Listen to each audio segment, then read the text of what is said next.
Hello and welcome to another edition of Lazie Indie Music Magazine, where we bring the best of independent music from across the world to you. Well, this time we're going to have an interview with the number one band in Reverb Nation and MySpace. We are speaking to the front woman or the lead singer of the band Dream Aria. This is a progressive rock band from Canada and is known for her vocal range, which cuts across 4 octaves. So yes, we sent her the questions trying to find out how she got into music and how Dream Aria goes about recording the songs and what their future plans are. Let's listen to the interview with Anne Elizabeth. But then there's a slight change from the other episodes which we have done, where we had embedded the songs within the video. This time what we are going to do is we are going to list down some of the links of the band songs in YouTube to you, so that you can directly go comment and appreciate the band. So we thought that would be better, so that the feedback which you send us can be passed on directly to them. Well, let's not waste time. Let's watch the interview with Anne.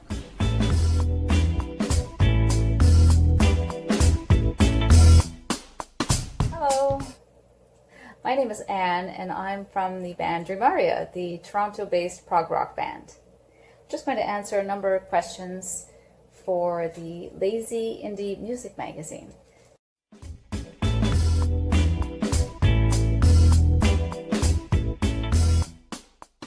Here we go. So one of the first questions is, how long have I been involved in music? Well, I've actually been involved in music probably since birth, because both my parents played in the symphony, and also all my family are musicians on both sides, going back many generations. So I was immediately immersed in music at all times. So there was no escape, and I wouldn't have it any other way.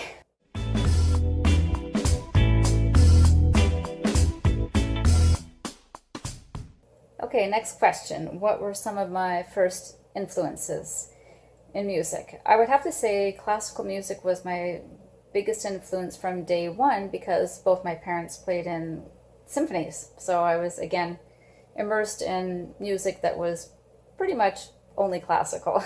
So I definitely grew to love all things classical: Mozart, Beethoven, Bach, Debussy, Eric Satie, Tchaikovsky, Prokofiev, Bizet, Strauss, the list goes on, right?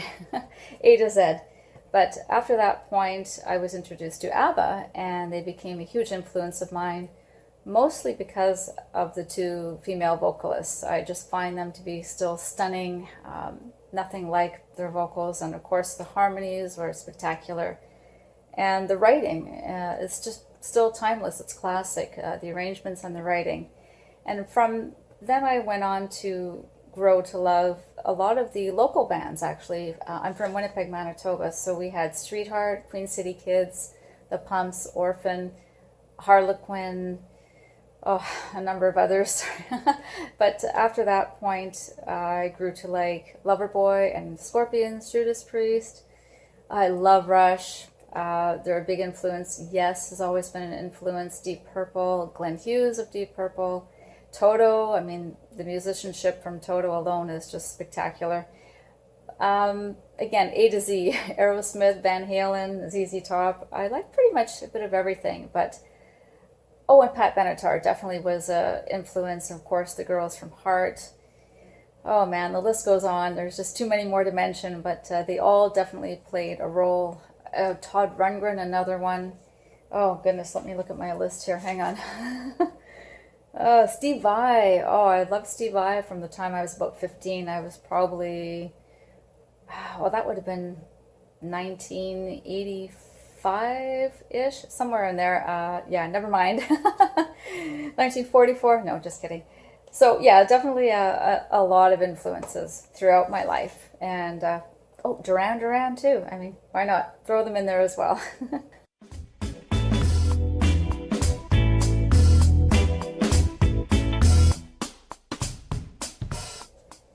Okay, so moving on to the band, a bit more about the band, and as far as the writing goes, So in the band, I write the vocal melodies and lyrics, but the guys have also come up with various ideas throughout pretty much all of our CDs. So I will tend to incorporate whatever ideas they would like to include into my own and make it a cohesive piece. We try anyway. And as far as the music goes, Don Stagg and Gary Flint do pretty much all of that. So Don will generally write a piece on the keys, on keyboards, and bring it into Gary, who will then add some drums and bass, and he'll have guitar ideas and sometimes lyrical and vocal ideas as well, as I mentioned before. And then our guitarist Andrew, of course, does the guitar parts, and he'll usually write the guitar parts along with Gary, who is our producer, engineer, man of all hats, basically. So he does a bit of everything.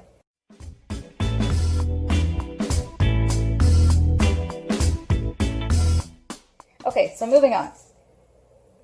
And as far as the recording and production, we do all of that at Gary's place, and we don't use Pro Tools or computers or auto-tune, anything like that. We're very old school in that sense. We like to keep it a little bit raw, a little bit rough around the edges, and more au naturel, but we will add, certain effects here and there depending on what the song calls for. So yeah, that's how that comes to be. And we do not jam or rehearse or anything like that. Basically, we write on the spot. We just go in the moment. We go with the flow. We love to be in the studio. And as I said before, Don and Gary will come up with the music. They'll bring it to the table and lay down the print of the bed tracks, and then I'll hear it. And generally, I will get an idea for a song title pretty much right away. And then I'll write the lyrics around that theme. And then next I will print down some ghost vocal melodies, and then we'll fine tune that, and then I will just fit the lyrics into those melodies. And sometimes we can do that within an hour or a couple of hours, but generally to fine tune it, it might take 1 or 2 sessions depending on how much time we have to sit down together. And then of course our guitarist Andrew Brzezowski, otherwise known as Andy Zausk, will come in and do his parts, and he and Gary will generally write them together. And actually, Andrew's been singing now too, so he's been helping me out on the vocals, and he also plays a mean violin, so sometimes you'll hear some of that as well.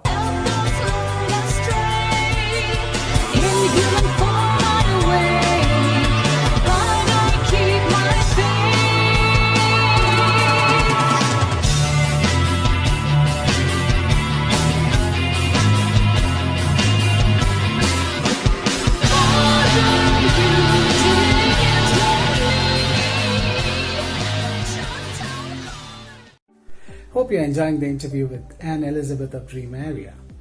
Well, Anne was featured in the July edition of our print magazine, the Lazie Indie magazine.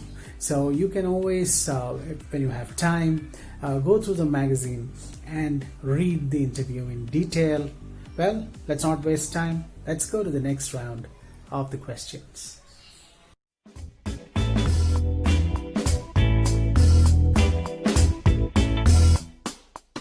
So with regards to the internet and how it's played a role, I would say that it's been the most important role, a very integral part of how we've been able to get our name and our music out there. I mean, without it, I can't imagine where we would be today.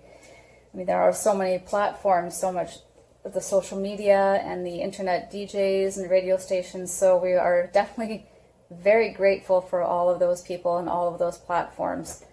And then there's, of course, the music sites, Spotify, Reverb Nation, iTunes, and all that. So definitely for our band and any of the other indie bands, and even just the big name bands too, of course the internet has been a massive tool, if not the tool these days. I mean, there's still word of mouth, but really the internet is where it's at these days.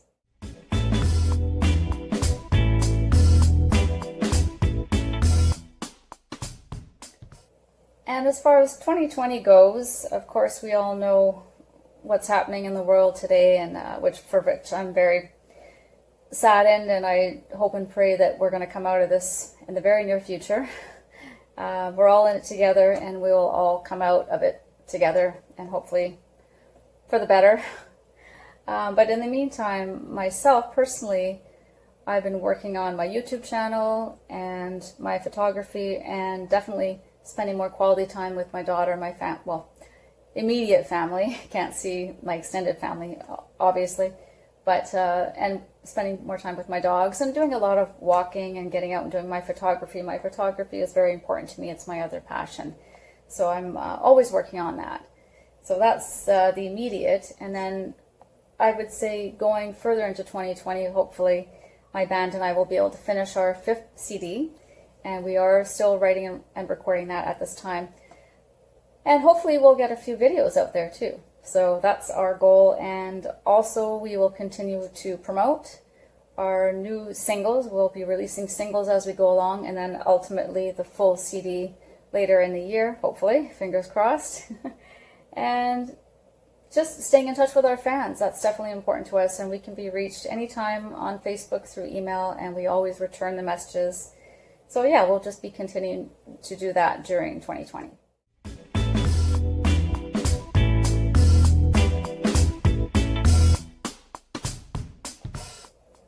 So the next question talks about what I get out of music, or what is the biggest kick for me in music. Some people love performing on stage, some people enjoy the writing, some people enjoy the recording. For me, I enjoy all of those things, but the real magic for me is in creating. I always love doing something creative. I think it's good for the soul. It's a great way to express oneself.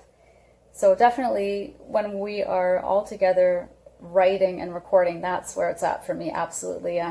Performing, that's the cherry on top, but definitely creating something from nothing means a lot to me, and to be able to get it out there into the world and express myself and our band as a whole. We like to express ourselves as a unit as well, of course. So for me, that's where it's at. I can't speak for the guys in the band. I know they enjoy writing and recording as well, and they can do without the gigging.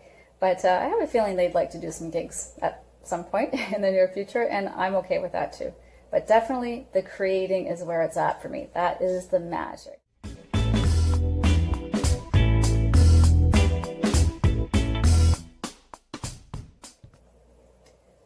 So if anyone is interested in hearing our music, we can be found on Spotify, iTunes, Reverb Nation. Let me think now. And just Googling us, actually. If you can't find us, feel free to just Google us and search for the music, or email us on Facebook, and we will return your mail and make sure that we get our music out to you.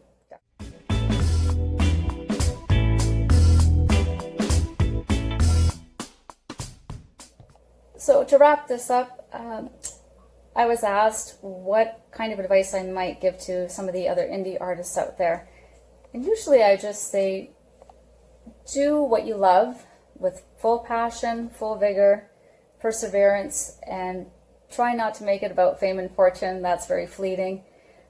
If you just do what you love for the passion of it, I think that is much more fulfilling, but that's me personally. And also absolutely persevere. Don't let people cut you down. Just believe in yourself, keep going, keep that dedication going, and just at the end of the day, believe in yourself and have fun. And I think one last piece of advice is to be open to what I call CC, which is constructive criticism, because that can go a long way. So you have to check your ego, leave it at the door, be able to take on some of that critique, and just learn and grow with it. Stay safe, take care, and we will see you out there. All right, cheers.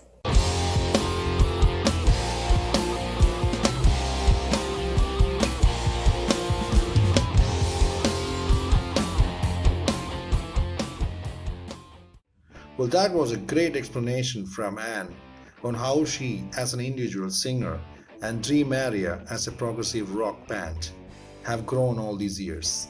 Anne has clearly demonstrated her skills as a vocalist in the Dream Aria songs, and I request you to watch their videos in the links given below. So thank you, friends, for watching this interview, and we will be back soon. Well, that's it for now. See you next time. Ciao.